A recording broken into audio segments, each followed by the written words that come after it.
নমস্কাৰ ছাত্ৰ ছাত্ৰীসকল, আজি এটা বিশেষ ভিডিঅ' লৈ তোমালোকৰ মাজলৈ আহিছোঁ। আজিৰ ভিডিঅ'টো তোমালোকৰ ক্লাছ 9 আৰু 10ৰ বাবে যথেষ্ট গুৰুত্বপূৰ্ণ হ'ব, গতিকে ভিডিঅ'টি তোমালোকে শেষলৈ চাবা। ছাত্ৰ ছাত্ৰীসকল, অসম ৰাজ্যিক বিদ্যালয় শিক্ষা পৰিষদৰ পৰা তোমালোকৰ ক্লাছ 9 আৰু 10ৰ বাবে এখন নিৰ্দেশনা আহিছে। এই নিৰ্দেশনা মতে তোমালোকৰ এইবাৰ 2026-27 বৰ্ষত পাঠ্যপুথিৰ কিছু সাল সলনি কৰিব বিচাৰিছে। গতিকে কি পাঠ্যপুথিৰ সাল সলনি হয় সেই বিষয়ে ভিডিঅ'ৰ জৰিয়তে তোমালোকক অৱগত কৰিব বিচাৰিছোঁ। ছাত্ৰ ছাত্ৰীসকল, এই ন'টিফিকেশ্যনখন বা নিৰ্দেশনা পত্ৰখন তোমালোকক এই ভিডিঅ'টিত মই দি দিছোঁ। তোমালোকে এই ভিডিঅ'টিত ভালদৰে চাবা।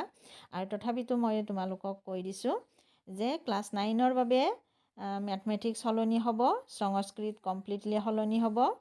তাৰপিছত বৈচিত্ৰ্যময় অসম যিখন ৰিপিট ৰিডাৰ তোমালোকৰ সেইখন সলনি হ'ব। ছ'চিয়েল ছায়েন্সৰ পাৰ্ট 3 সলনি হ'ব আৰু এডভান্স মেথছ সলনি হ'ব। তাৰপিছত ক্লাছ 10ৰ মেথমেটিক্স সলনি হ'ব, বৈচিত্ৰ্যময় অসম যিখন ৰিপিট ৰিডাৰ সেইখন সলনি হ'ব আৰু ছ'চিয়েল ছায়েন্সৰ পাৰ্ট 3 সলনি হ'ব। এইখিনিয়ে সলনি হ'ব।